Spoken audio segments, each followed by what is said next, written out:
Day 50. Chapter 13, day 50. That's 12 days later, I think. Lyle.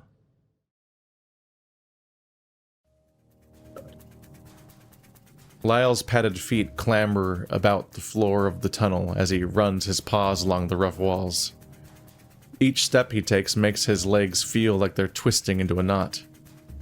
A long cloak draped around his body drags on the damp floor, the hem soaked in cold mud. The long dark cape underneath also becomes lined with a damp stain as it's pulled across the wet surface. Hiding all over the castle and town has been a struggle on his body, having not eaten in days and barely getting any sleep. You have access to the whole town, just steal some food. Don't you have friends? Just get... You know the bear. Like, wouldn't the bear help you? You think he would have been sheltering with the bear that he's, like, ex-lovers with and stuff. Still, his face is determined and his stature looks as strong as ever. The armor underneath his shroud isn't as heavy as the ornamental set he wears when stationed around the castle, which helps with getting around in the cramped tunnel. With every stride, his pace becomes faster. Almost like when one would be excited for something around the corner of a long hall, and as they round it, they feel like they forgot how to walk. What? Huh. But instead of being excited, Lyle is filled with anxiety and fear. Okay. He overheard the guards. He knows what's going to happen. The cruelty of it all. Lyle had only ever read about the events like this in his books, but to think Adrius would reenact such a thing. In the dark, he can see the door at the end of the tunnel approaching him. Barely visible cracks of light shine from around the door, and Lyle rushes into it with a desperate manner. Timing what he has planned is risky and almost impossible, but it's better to be too early than too late. I'm surprised we're flashing back to what we would already have intuited had happened, but in particular, I thought this session started on day 38. So Richter's torture's been 12 days between when he woke up then and then when the execution... So it's been 2 weeks. Richter hasn't eaten for 2 weeks? I thought... Does anyone remember? Was it 38? Am I insane? I remember. No one remembers things. No one ever has my back. I know what's happening, but it... I'll click load. Yeah, it's day 30. We started on day 38, that chapter. It's been 12 days. And that was when he was unconscious for like 2 days. So... Well, I guess he's being dragged, so this is before he's unconscious for 2 days. So it has been 12 days. There's 12 days between him getting punched in the face and him being executed, which is... How are they alive? What? I mean, I guess you could just, like, eat the snow for a bit, but... Just, like, both of them have gone 12 days with eating, including the one of them that knows people around town and could just get food around the town, even if he doesn't have to see anyone, because they just have open markets where just shit's just sitting on shelves, and you could just be, like, snatch a bun. I don't know. I'm just surprised it's been that long. Like, we're actively tacking on several weeks onto a story that already had relatively few weeks, to the point where now it's like almost 2 months of timeline where the entire part where Richter was out and about and meeting people and falling in love was like 2 weeks of the story. Timing what he had planned is risky and almost impossible, but it's better to be too early than too late. We'll see if this reveals anything, because if it doesn't have like a revelation of some sort, then I'll still be like, well, we intuited this would happen. He replaced the executioner. And yet he stops to reach the door. And yet he stops as he reaches the door, one paw resting on the handle, keys in the other. What he's about to do is very dangerous, but thinking about what would happen if he doesn't even try forces him to shove the key into the hole and pull upon the handle. At first it doesn't budge, which sends a slight wave of terror through his body. But after pulling harder, he throws the door open and steps through into the western Great Hall close to the kitchens. He's had access to the kitchens this whole time? As his bare feet touch the cold stone floor, and the door closes with a thud that echoes up the corridor. Lyle prepares himself for what was about to happen. He breaks into a fast walk down the hall, heading straight ahead. As he passes a few junctions, he notices a few people walking by out of the corner of his eye, but they don't pay him any mind. His face is covered by the hood of his cloak, with a thick scarf wrapped around his muzzle. If anyone else, he'd look like he just came from outdoors, less suspicious and more like he was dressed for the weather. It also helps that he's not the only male above average height wandering the castle. When he's around Liz, Adrius, or Leaf, he certainly stands out, but he blends in everywhere else. The hall bends and turns into a storage room as he stands over a wooden balcony, stairs on his right leading down to the main floor. Barrels of supplies and tools are strewn about, with chairs and boxes stacked against the walls. He's tempted for a moment to take some of the tools, but everything in the bag slung on his back would help for now. It's better to travel light. There's a few servants who appear to be milling about, but Lyle pays them no mind. He quickly descends the stairs that break beneath his feet, making his way to the ground below. Some of the servants look at him, but don't raise concern. He moves past them to the end of the room, which leads to a small hallway. He's taken this route many times, but it's usually more crowded and lively.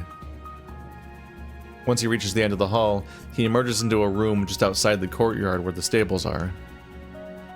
There's saddles and water buckets placed around the room, and it's a lot more clean than he remembers.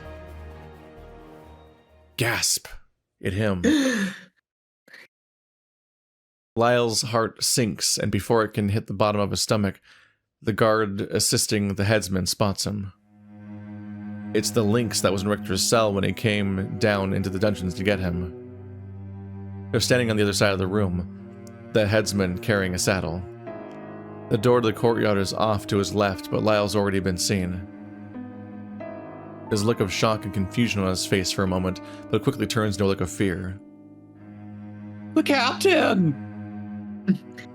Lyle brings his voice to a sharp whisper. Listen to me. You have to let me pass. The headsman stands over in the corner, still holding the saddle, a confused twist to his mouth. Lyle looks back to the guard, his paw grasping the grip of his sword. It's slightly weird to hear the word... Oh, no, it's Lyle, okay. I was about to say it's weird to hear a horse described as having a paw, but it's not him. I don't mean to. Before Lyle can finish his sentence, the guard rushes forward, but instead of going for Lyle, he rushes for the door. His paw is placed firmly on the grip of his blade. It's the captain! No! Law draws his sword, the Vecrite blade ringing as it slides out of its scabbard. Before he even knows what he's going to do, he's already doing it, and with full intent. It happens in an instant, but to Lyle, it's as if time has slowed down. There's been like 7 descriptions of time dilation this session.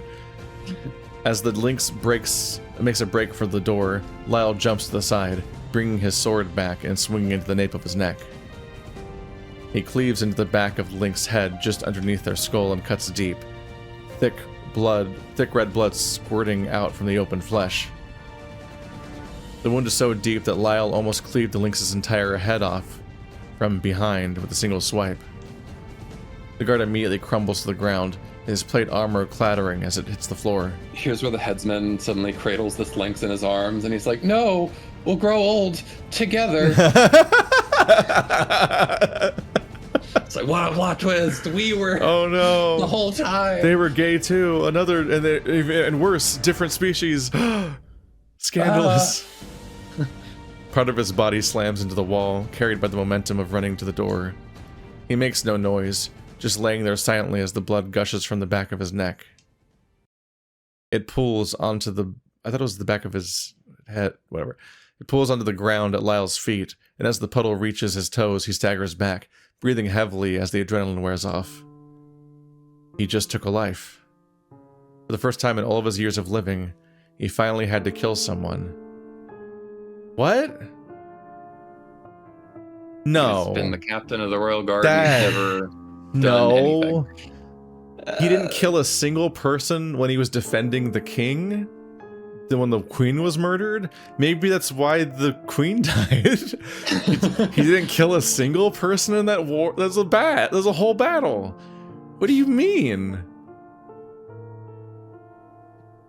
I feel like you don't make somebody the leader of the guard who's never killed before in this kind of setting. Guard, not the Once again, executioner. just like how Adrius kind of feels vindicated in certain ways, it's like, yeah, when you have all these older guards that are like, why the fuck is this guy our leader? Like, Yeah. it is a little like, yeah, no, the kid was just in the right place at the right time, and now he's the fucking captain. Yeah.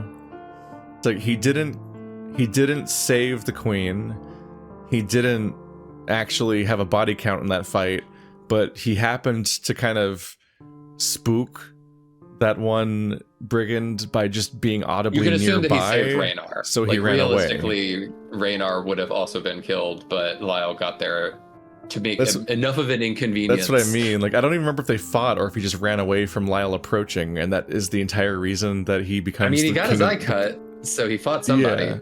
Yeah, no, he was definitely in the fight. I'm just like, just not very successfully if he didn't kill a single person. So I'm just like, he's the king of the guard from that fight, but he didn't have a body count and didn't save the queen. And I don't think he even fought, I don't remember if he even fought that specific lizard. I think he just like, he ran off when he heard him coming or something. Yeah, he was already, his eye was already bleeding by the time he showed up. Lyle just sounds very unimpressive so far, so I don't understand his career. He's a prodigy. He never killed anyone. What? Prodigy at what? Piano? Or did he have to? No, there wasn't any other way. He wants to cry or shout, but he can't do any of that. If he were to stop and think too hard about any of this, it could mean life or death for both him and Richter. He thought he was prepared to take a life in order to make this plan work, but he wasn't. Nothing prepares you for that. Not a decade of service or anything. Training to be a soldier, a squire, a knight. How could anyone be prepared for something like this? Because of the decade of you doing it. What? Lyle wants to retch on the floor, but his stomach is so empty that he feels like nothing would come out. Headsman's just politely waiting this out, I guess. Yeah. Lyle looks up at the headsman, expecting him to run or even attempt to cut him down. The headsman just stands there, staring at Lyle with a concerned face. Nothing pitiful, but it's definitely not the face of a man pleased with what's happening. Lyle swallows, his mouth dry as he addresses the headsman. Do you mean to stand in my way as well?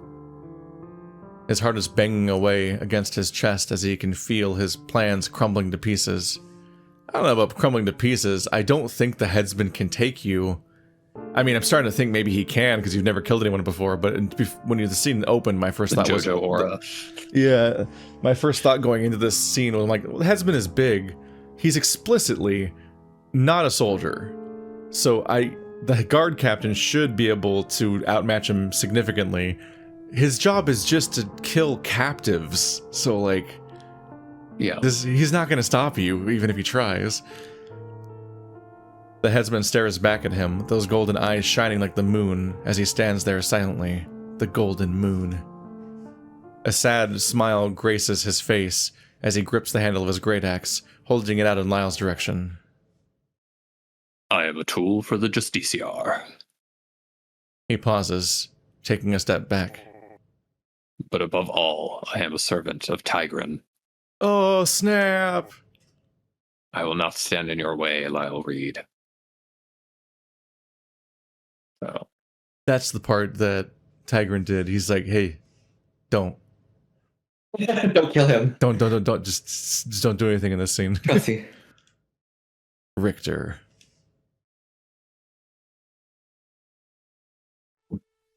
It's impossible, trying to separate my dreams from reality, always yearning for that ice cream sandwich.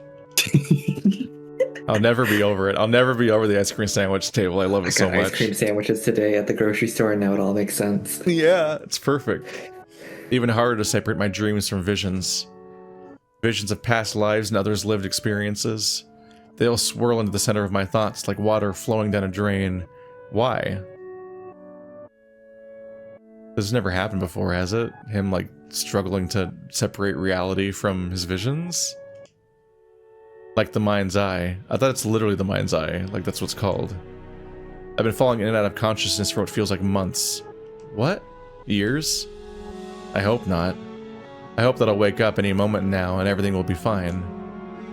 Lyle will be lying next to me in a warm bed, his pretty eyes closed as he softly snores. What is the catalyst for this? His large yet eloquent paw holding mine in a loose grasp. Once the dreams end, this is all I wish to wake up to. It could be anywhere, at any time, as long as it's with him at my side. The one person left in the world I can truly feel I can trust. All I can do is wait. I can't even remember much of what's happened. It's like nothing's happened. Did it ever happen? Through each of the visions, all of the dreams, I'm enveloped by the world around me. I lay on a bed of fur, my limbs aching, a stinging pain flowing over my back like river rapids. A cold breeze has tugged over my skin like a blanket, twisting and tugging around me. My mouth feels dry, and the icy wind kisses my lips.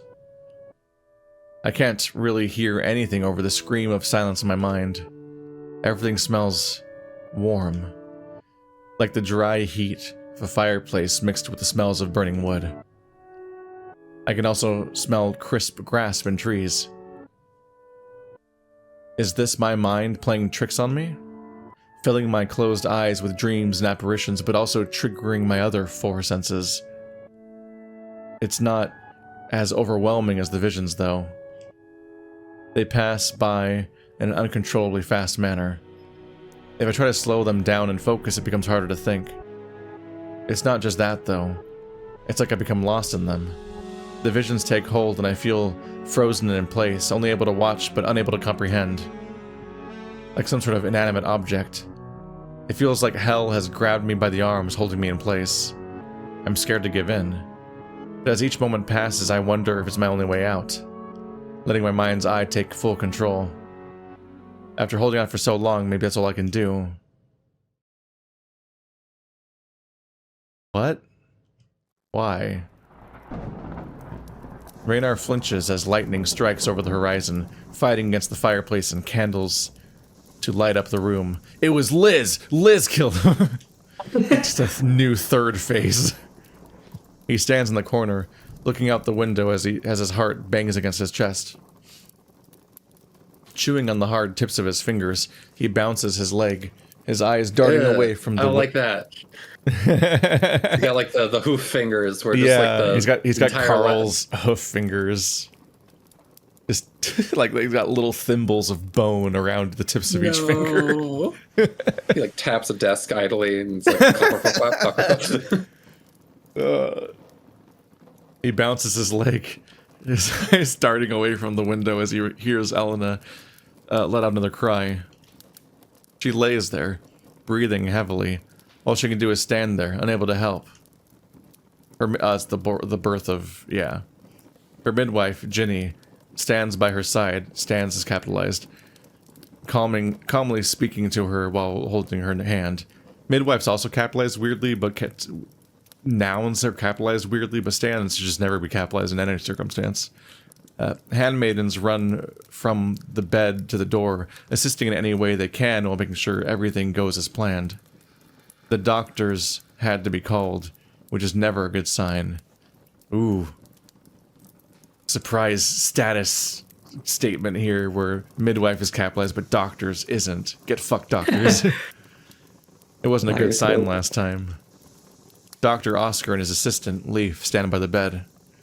They're very focused on their work, trying to be quick and careful. Deep breaths, my queen. Deep breaths. Ginny demonstrates for Lena. Breathing in slowly, and then exhaling in a steady way. Ooh, that's confusing. Okay, Lena is the queen, because we're shortening her name, which is a confusing thing to do. It's an inappropriate thing to do to a queen in your narration, but also, like, just a little confusing when we're trying to keep track of how many characters in this scene. Lena attempts to follow her pace. Who's Oscar? Is this the doctor? Yeah. My queen, you have to push. I understand there is pain, but you can do it. She lets out another scream, which circles around the room like a terrible wind. The longer this goes on, the harder it is for Raynar to stay calm. This is their third attempt at having a child. He hoped for her sake that this time would be different. Lena wanted to give him an heir so bad. But each time they go through this, it kills a part of him. He can only imagine what it does to her. He observes as Leaf runs to her side, a small bowl of medicine to help with the pain being tipped into her mouth. As Raynar watches her struggle and shout, rain pounding against the window, one thought rings out through his mind above all the others. This will be the last time. No more attempts after this. Well, good news, you had twins in one body. The idea of putting her through this pain over and over again always ties his stomach into knots. Her moans of pain grow quiet as the contractions pause, and as they do, the rain grows louder. Raynar can feel chills over his whole body as he notices the numbness growing around his limbs. Ray. Get Ray. His eyes look in her direction, but he's staring off into space, lost in the thoughts of everything that can go wrong. My king, she wishes to speak with you. Raynar snaps out of his trance, looking down at Ginny as she stands off to the side. He rushes over to Elena and brushes his hand on her cheek, kneeling down at her side and grasping her hand in his. It's okay, Lena. I'm here. I'll be here through it all.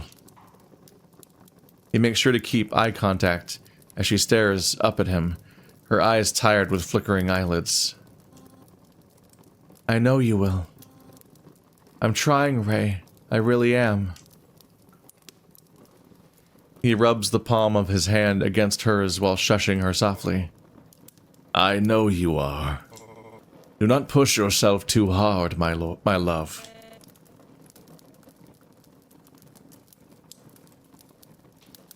Leaf, I need you over here. Yes, of course. Leaf rushes over to Oscar's side, helping with something behind the linen draped over Elena's legs. Raynar continues looking at her, making sure she knows he's there. I will give you the air you needed, Ray. I promise you this. Even if it... None of that. Everything is going to be fine, Lena. You're doing great. Steady your breathing now. She lets out a sharp yelp, then proceeds to groan in pain, the noise growing louder as it goes on. Raynar holds her hand tightly, brushing her cheek, trying to get her to follow his breathing as Ginny was before. Her face twists into a painful expression which rips his heart in half. He takes a moment to look up and sees Ginny on the other side of the bed, holding her other hand. Oscar and Leaf stand at the end of the bed, leaning down. Oscar, what's happening? I can see them. The child has breached. Elena lets out another howl of pain, and Raynar catches himself, squeezing her hand tightly. He loosens his grip, but as he does, she clasps her hand around his tightly, squeezing even harder than she was. Deep breaths, my queen. The babe is almost through. Raynar wants to hug her, pull her into a tight embrace and tell her everything's going to be okay. He wishes to take all the pain away from her and deliver it onto himself. But all he can do is sit there and hold her hand, repeating the only phrases he can think of that would help. Deep breaths. Everything's going to be okay. You're doing fine. Ginny, come here, quickly. It's happening. She lets out another scream, a scream that seems to last for hours. Then she falls back into the bed, her body sinking into it, exhaling and closing her eyes. They're here. There's 2 babies! A wave of relief flows over Raynar upon hearing the words. As Oscar and Leaf take care of the child. Oh. I think they're just like, we don't know their gender yet. It's a singular they. Yeah. I thought I was waiting for the reveal. There's 2 kids. Removing them from Elena, Raynar holds her hand, tears falling from his eyes onto the clean linens, which he lays upon. I'm just saying that when you, at that point, gender's immediately apparent. Handmaidens run about, carrying bowls and cloth, making sure Oscar and Leaf have everything that they need for the process. Elena slowly opens her eyes, giving Raynar a weak smile. Before he can become lost in it, the noise around him drowns out his other senses.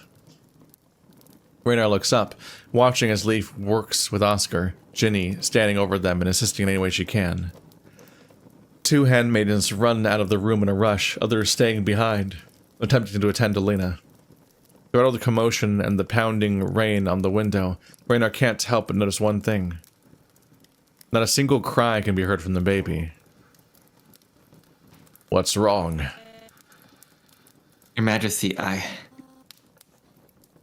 Dear? What's the matter? Elena looks up at him with an anxious gaze, her eyes now wide open. The baby is not breathing properly. Before Oscar can continue to explain, Elena lets out a moan. No. I do have to say, this is something that I will never understand, because God knows I'm not having kids. But, like, I can only imagine how emotionally agonizing it must be to be in the situation where, like, something about your body causes you to repeatedly have miscarriages, and there's just fucking nothing you can do. Like, yeah, that's really upsetting. Just the belated disappointment of that, and just the tragedy, and just the repeatedly weird, happening. The fucked up tension of just whenever a child is born, like, breathe? You gonna breathe? Yeah, just this moment, exactly. I'm just kind of like, can this please not? Oh my god! Like, just hoping that the biological shit just works out, where you just switch from being fed by a weird tube to like breathing in the outside world. Right. I'm like, well, I don't know. How the fuck does that even work? Like, by which I don't mean like, tell me the explanation. I mean like in disbelief. I mean like, how the fuck does that work? This can't happen.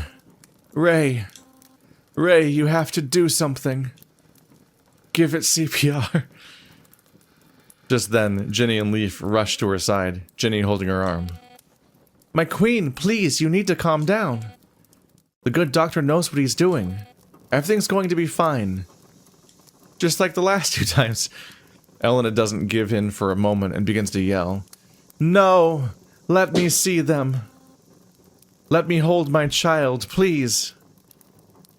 Raynar notices Leaf has his winged hand placed on Elena's shoulder, but instead of looking at her, he looks at Oscar, standing on the other side of the room. I'm not sure what a winged hand is, honestly.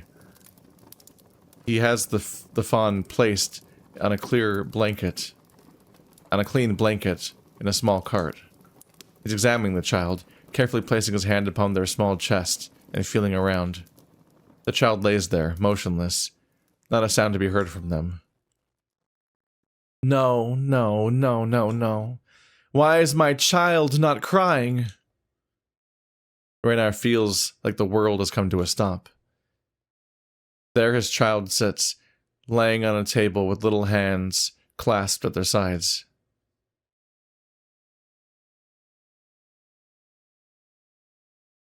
Clasped? Hands clasped, but at their sides. That's confusing. His wife writhes in anguish upon the bed. Their bed. This is their bed. Their room. Their home. Their den. The place where they would bring their child into this world. Every noise around him sounds distant and far away. His wife grips his hands tightly as his arm sits limply at his side. Just then, through all the noise and chaos, a small voice rises above it all. I know what to do. Elena turns her head to the bird's direction, his gaze still trained on the child. Leaf, please attend to the queen. I know what to do. Doctor, please, let me help. This is a very rare case, but I've seen this before. Leaf, there's nothing to be. The child is not breathing. Just then, Elena shouts across the room. Let him help! I was gonna say, what's the harm in doing anything? Yeah. Oscar, you let him save my child, or I swear upon Tigran I will make sure you feel double the pain I've felt on this day. Yes, my queen. Leaf rushes to Oscar's side, and Oscar steps back as Leaf gently picks up the child in his hands. His childlike rubber flipper glove hand wings things. Raynar's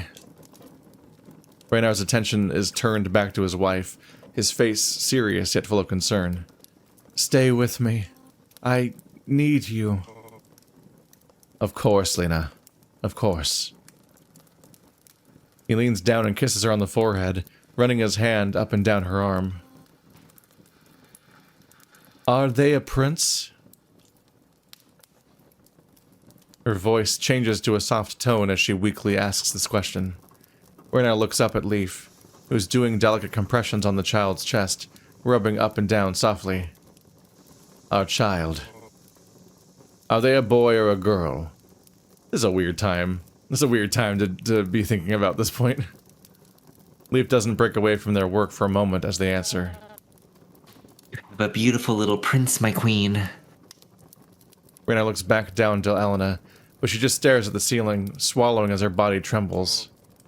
A boy, Lena. We've had a son. Celebrating a little early, honestly. She doesn't reply, just continuing to stare at the ceiling, blinking away tears that roll over the fur of her face and onto the pillow beneath her head. We've had a little boy. Raynar can feel his own tears begin to spill from his eyes. His voice shakes as he tries to get the words out. The happiest moment of his life hangs in front of him on a string, taunting him. Hanging by a thread, that's what you just said. Ready to be ripped away at a moment's notice. At a moment. That was the implication of the previous statement. But as the dark thoughts begin to close in on him like a cloud of smoke, a noise blows it all away. Ginny and Oscar rush to Leaf's side as the boy breaks out into a fit of crying. It sounds like a squealing pig, but to Raynar it's the most wonderful thing he's ever heard. The sound of his son coming back to life. He stands up and looks in the direction of the noise and sees Leaf holding the boy in his arms, rocking him slightly before passing him to the doctor. I can't help myself. I gotta do a little bit of backseat writing here. Instead of really weirdly interrupting the CPR tense scene with what gender is the baby, which is a really weird time to interrogate that, the way to do this is you introduce that they really want an heir, right? So what you do is the baby comes out, like, it's a boy, Lena! It's a boy! And then have the dawning realization that it's not crying after the good news, which takes it away, and now it is like, your happiest moment of your life is hanging by a thread, oh god, like it's this realization of this horrible thing right when you think you've won. It's really weird to introduce that topic in the middle of the crisis, when it's like a distraction, basically. Whereas the emotion is just so much cleaner when you're like, oh, the good, oh no, and then the recovery, and like, oh shit.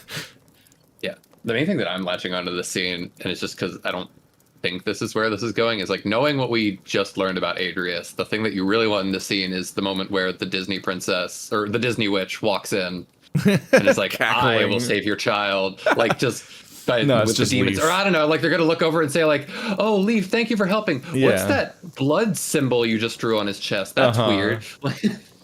I've seen this before. Huh? Well, yeah. Well, yeah, because he says that. There's something weird about Leaf in some way. You expect to find out that Leaf did something fucked up or something to save the child, which is like also pretty on par with a lot of like royalty and childbirth and heirs and so on. I was just suspicious about the pills. We never really talked about those quote-unquote painkillers, but I'm still waiting for, because he's the only person who's had any take on the Tigran situation. They put a surprising amount of emphasis on those pills, yeah. I'm also just like, I was My first thought in the scene when Leaf was mentioned, he has gone to do something now, but my thought up to then was like, oh yeah, Leaf. Has he done anything ever in the story? Like, he's come into scenes and giving you a little exposition a little bit, but like I feel like he doesn't functionally perform any actions in the plot. So technically, him saving Adrius is this. I think it's the most he's done in the story so far, functionally. But my hot take is that I think the horse just did more to help Richter and Lyle than any of the other supporting cast members in the entire story, because everyone else has had their hands tied with like, oh, well, you know, Adrius is king. We just have to sit here. Oh, yeah. Kadaj, Liz, and Leaf all functionally do nothing in the entire story, as far as I can tell. Like, they do surface level interactions, but they never, like, change the direction of the plot or provide anything crucial. They're just kind of like a roster of characters waiting to be written, and then they kind of end up never doing anything. So it's a very tiny story where like 3 characters exist total. And the horse actually letting him pass does mean he has more impact on the plot than most of the characters we actually had scenes with. And that's an odd one. Yeah. He stands up and looks in the direction of the noise and sees Leaf holding the boy in his arms, rocking him slightly before passing him to the doctor. You've done it! Oh, praise God! No, that's Jenny. God capitalized. Which god? I don't remember the deity situation in the setting very well. I don't remember if God is a word in the setting, actually, but I'm not going to harp on it. Ginny begins to help Oscar wrap the boy in a clean, minty green blanket. Leaf rests his winged hands on... I don't know why minty was funny. Leaf rests his winged hands onto the edge of a cart, staring at the floor as he breathes heavily. He cast a spell! Renner wants to run over and lift Leaf up, pulling him into a tight embrace, but he looks down at his wife first. He's never seen her look more relieved. There's so many death flags in this scene, but I keep remembering that she has to survive to the scene where she actually dies. Yeah. So I keep reminding, oh yeah, she's gonna live, right? There's just a million, like, indications she's gonna die in this scene, because that's how these tend to go. It's as if every worry in the world has left her thoughts, replaced with the sound of her crying child. The only time where a child crying is the relief and not the sign that something's wrong. Jenny quickly brings the boy over to Elena and passes them to her. You don't need to check on him? We kind of fixed it. That was kind of just happening. We can check on him later, but I've never seen a healthier child. I think I'm gonna assume that's like some royalty proximity yes man going on there. Some encouraging words that aren't actually meaning anything. For now, you may hold him. Elena takes the boy in her arms and cradles him, tears of joy staining the fur on her cheeks. Oh my God, Ray, look at him. He's perfect. He has your nose, Ray, look. He looks like a deer. Raynar lets out a laugh, which comes out more like a gasp, the taste of his tears invading his mouth as they flow down to the corners of his muzzle. The boy rests in her arms, his little brown eyes open ever so slightly as his nose twitches. He cries and cries, throwing his little arms around the tiny clasped hands. His little hooved feet kick the inside of his blanket sporadically. Yes, I see that. He has your beautiful eyes. He lets out a laugh and cradles her hand beneath her head. Her hand beneath his head. What? Cradles her hand beneath his... It's just an odd phrase. Okay. Raynar leans down and kisses her on the head a few times, drunk with relief. He then turns to Leaf, who is now standing behind him, near the end of the bed. You and Oscar helped assist my wife when she was in pain. But most of all, you saved my son. I can never fully repay you for what you've done tonight. But true to my character, I'll now be like, you are now head surgeon forever. The moment anyone does anything in front of me surrounding my wife, You're immediately the leader now. Lee fiddles with his wings, looking down at the ground after being praised so highly. I was just doing my job, Your Majesty. There's no need to that. I think no need to thank, but cut off. Oh, no, there's no need to thank. Raynar kneels down and pulls the small bird into a tight hug, taking care not to crush him. When he pulls away, the bird's a little dazed, but clasps his wings together, giving a little smile. Is he wearing a mask or not? Can people see that? Whose perspective is the story? I think isn't this from Raynar's perspective, I think? Ray. That is a good question. It seems like it's Raynar's perspective because of his internal monologue about his fears, but it's ambiguous whose perspective it is sometimes, and I just feel like you can't see that character's smile unless he specifically isn't wearing his normal getup. Raynar turns around to look at Elena, who's still cradling their son in her arms. You have to name him. Give our son his name. Raynar stands and walks back over to Elena, her smile soft, but her eyes are happier than he's ever seen them.